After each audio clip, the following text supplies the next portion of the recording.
The following program, Live and Learn, is made possible by Aging Partners. Find out more on their website. Hi, everyone. I'm Julie Masters, and welcome to Live and Learn. You are all in for an amazing treat today, and that is the opportunity to meet Dr. Joanne Lee, the 16th Chancellor of the University of Nebraska, Omaha. Chancellor Lee has served as Chancellor for the last 2 years and is joining us today via Zoom. So, welcome, Chancellor Lee. Thank you very much. And hello, everybody, and good morning. Well, we're grateful to have you with us. You know, Chancellor, as a Omaha faculty member, I have the good fortune of being in two different places, on the Omaha campus and the Lincoln campus. And I'm so pleased that we can give our viewers the chance to learn a little bit about you. And I know that, it's just amazing what your career and what you continue to do. You're the first woman of color to serve as a chancellor at UNO. And I think also very impressively, the first Asian American to serve in an executive leadership role within the University of Nebraska system. What does that mean for you? So that's a very good question. I've been asked quite a few times in the past 2 years. And I will tell you honestly, at first, it didn't really mean anything. I felt like it was just a calling. I was lucky to be partnered up with University of Nebraska in Omaha, serving our wonderful student body and working alongside our, hardworking faculty and staff. But I think there are several occasions when a question came up. I think the person that asked the question became emotional. And I think I finally recognized I have the new profound appreciation what this appointment really meant for a lot of people. Even in this trade mission with the governor, I have like industry people came and they turned out to be Asian. And then they told me, oh, when your announcement came out, we were so excited, we're so proud. And I think that this carries a strong message to a lot of students, regardless of your background. Like for myself, first generation college student, grew up poor, right? Fortunate enough to be educated by this country. So the appointment itself actually sent a strong, credible signal to a lot of our students, telling them that regardless of your background, you can actually make it. You can do something for the community. And I am just proud to be the messenger in many ways. And I'm humble to be part of this journey. And I want to tell our students, all our learners, our community out there, regardless, we can do it together. So I'm happy to carry that message. It really is a team effort, isn't it? It is indeed. So, one of the things that I think has been your priority is focusing on workforce issues, and particularly workforce issues in the state of Nebraska. Certainly in the field of gerontology, that's a concern to us in terms of how do we plan for the future.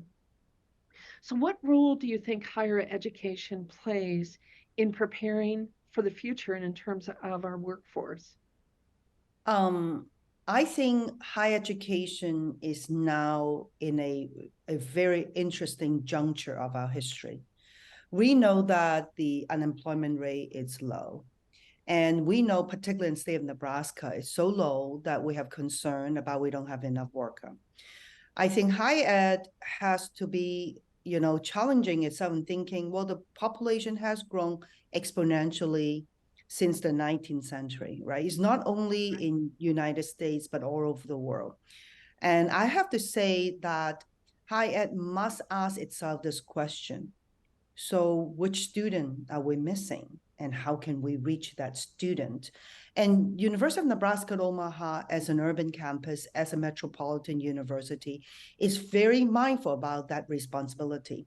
Our goal is to go around and say, hey, we're going to use different pedagogy. We're going to think about different methodology, modality. We're going to teach the students or the citizens of the world. Our goal is egalitarian. Our goal is to expand our education such that we provide an educated workforce to meet the demand of our economy. So if there is a supply chain challenge in terms of providing talent, our job is let's grow the workforce through our university. Let's try to bring in as many students as we can and teach them so that they will be prepared. And I would say that affordable accessible education are fundamental to the success of an egalitarian university with a strong core like UNO. I think it's interesting, and this is an observation I've had of you from the first time I heard you present. Your focus really is about the student. 100%. It really comes down to the student, and when that's your priority, things tend to fall into place, particularly in higher education, I would think. And I think one of the most important tasks is, in order to do anything right, one of the things that we need to focus on is truly understand, right? How do you make sure that you understand your student, your learner, make sure they're going to be successful before we get the chance to even talk about workforce development. So student success is the first and foremost goal of any university. And I always say that, right? The most important constituency is student. If we start to lose sight on that, we lose our fiduciary duty. And I think student success is first and foremost the number one thing that we need to focus on. So we want to look at, can we really rethink about curriculum to make sure that we provide a learning journey for the student that is adaptable to the social changes, that is adaptable to the workforce development demand, that is really truly, complement their journey so that they will be, while they're technologically advanced, they also understand there's a strong human touch of a university. We care about them, right? They're not a transaction. They're not a number. It's part of the family. So I always have this challenge to all my vice chancellor and the deans, right? Think about, if every single student that we admit, we believe that they are going to cross the finish line, and believe that every one of them is going to be a winner. That is a student success on its own. If we really, really live through that culture. That's right. And how powerful what you just said. They're not a transaction. That's powerful. Now, I know that you've said before that the year of 2023 is the year of social mobility. Could you tell our viewers what this means? So the year of social mobility is really a tagline to make sure that we convey the message from University of Nebraska at Omaha to every single family and every single household, to make sure they understand, first and foremost, our job here is to make sure that we educate them. And our goal is to make sure that every one of them, when they graduated, when they finish whatever program they have with us, even micro-credential, they will have a good opportunity to get a better job, to have a gainful employment. Because we believe that if one candidate have gainful employment, that candidate can influence the family. That family can influence the community. And among all the communities that we created, we will be able to advance economic prosperity, right? Ultimately, to be educated is to improve human condition, right? So social mobility is really tied to gainful employment, is really tied to economic prosperity within the community. But after all things, it's really all about improving mankind, right? Humanity is very important for us. Absolutely. Earlier you mentioned that you were a first generation student, and how does that, Chancellor, how does that feed your passion for the students that you lead at UNO? Well, first and foremost, we're very proud, right? Just think about last fall, 22, our incoming first time class is 40% identify themselves as first generation college student. Why this is important? For me personally, of course, I'm a first generation college student. I often ask myself, right, if I never get a chance to be educated, what will be my life could, turn out? That's number one. Number two is I always believe talent is equally distributed, but not opportunities. And I have said it many times, I'm so fortunate because one of the exciting thing about University of Nebraska at Omaha is we serve a lot of first generation college students, and our goal is to let's seek out those opportunities for those students. Otherwise, they won't have it. And I always believe that if we're able to expand the reach into the first generation college student, we will be able to live our dream as, okay, now we really fulfill the egalitarian model of reaching out to more students. That's number one. Number two, workforce development, particularly for educated workforce, we know we need to start to think differently. Look for areas that maybe traditionally, historically, think that, oh, college is not for us. For instance, our first generation college student. But what if we can convince them, wait a minute, you're really good in what you're doing, you have a strong work ethics, you work hard for your life, you really deserve to be educated and have a shot to join a different kind of profession. And if we successful in doing so, we'll be able to expand an educated workforce for the community. And that's very important. And I think in workforce development sense, this is really to try to think differently. And I'm really proud of what UNO's hard work is really working with the community, try to bring a lot more first generation college students like myself, so that there will be many Joanne Lee out there, and a lot more better people than Joanne Lee to go and serve our community.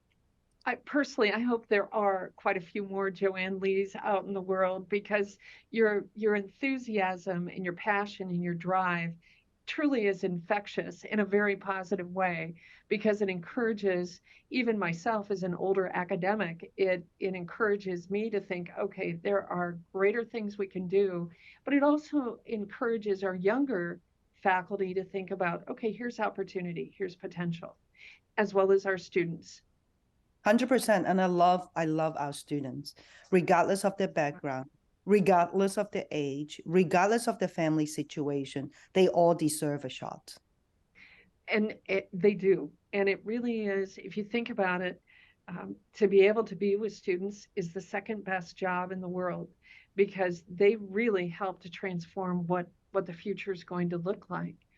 Now, in addition to that traditional college student, 19, 20, 21, how is UNO thinking about supporting non-traditional students, particularly within the classroom environment? I love you asked this question. As a matter of fact, based on data from Higher Learning Commission, 74% of our learners in this country now identify themselves as non-traditional. What does it really mean? We need to really kind of influence our community to understand we cannot do business as usual. If 74% of the learners identify themselves as non-traditional, we need to start to think about how to accommodate and design our learning pedagogy to accommodate, those non-traditional students. Now, I think by convention, most people will imagine, oh, college student, 18 years old, coming in, take 4 classes, maybe participate in some activities and join some club. This is no longer true. And honestly, non-traditional students brings a whole new world to a traditional student in a classroom. And so, for instance, I always say that, right? Our advisor, they will no longer think that any student come in and make the assumption, oh, you're going to be 18 years old, you don't know what you're doing, let me show you how to do it. Our advisors don't think that way. Our advisors are open-minded. When they walk in and say, hey, you may be 35 years old, you already have 3 kids at home, you just want to finish your undergraduate degree, we're going to show our student, we will talk to you like a distinctive individual. We will think of you and guide you through. We are in a partnership. It's not like I'm going to tell you what to do. We are going to exchange like a partnership. So I would say that, at least for the past 2 years, has transformed itself, and believing that, wait a minute, when you really come to workforce development, you have to be really understanding your audience. If your audience by majority is a non-traditional student, let's start to think about the way we do business. So I would say that I love it's been continuing to challenge itself and not afraid of asking questions like what you said.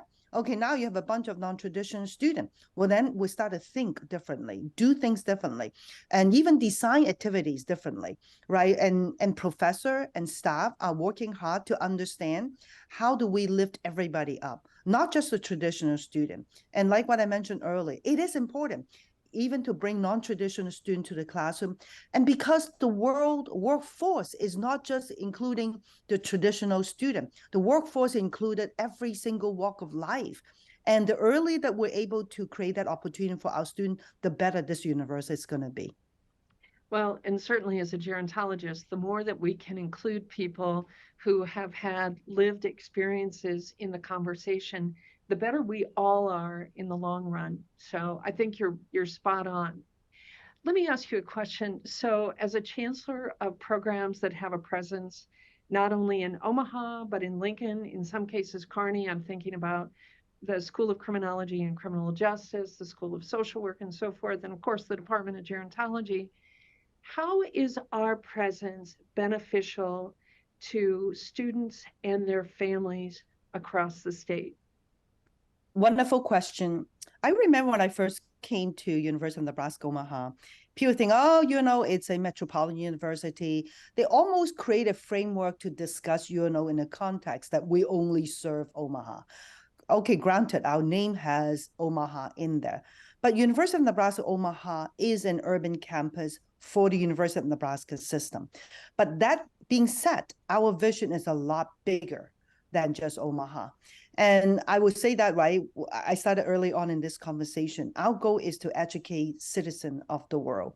It means that through technology, through pedagogy, through delivery modality, our vision is to go beyond the city of Omaha. We want to serve the state of Nebraska. We want to reach out to west side of Nebraska. We want to reach out to Lincoln. We want to reach out to Kearney. We want to reach out to Vietnam. We want to reach out to the world. And that is important to us, right? As an urban campus, our goal is let us reach out to the world so that we can actually instill in the world what we're really striving to do every day. So I don't want people to think that, oh, this is an urban campus, we're constrained to just to serve urban students. That is absolutely not true, because our urban student will benefit from rural student, will benefit from international student. So thank you for bringing up this question. I think it's a very important question to answer. Absolutely. Well, Chancellor Lee, I just, again, am so grateful to have had the opportunity to spend a little time with you, to introduce you to our viewers here in the Lincoln area, but also those that will be able to see this on YouTube and other places. And again, thank you so much for your kindness. Thank you, Julie. I really appreciate the time. And thank you to all the listeners for allowing us to talk a little bit about UNO. Very good. Well, to our viewers, remember, it's never too late to live and learn. Thank you.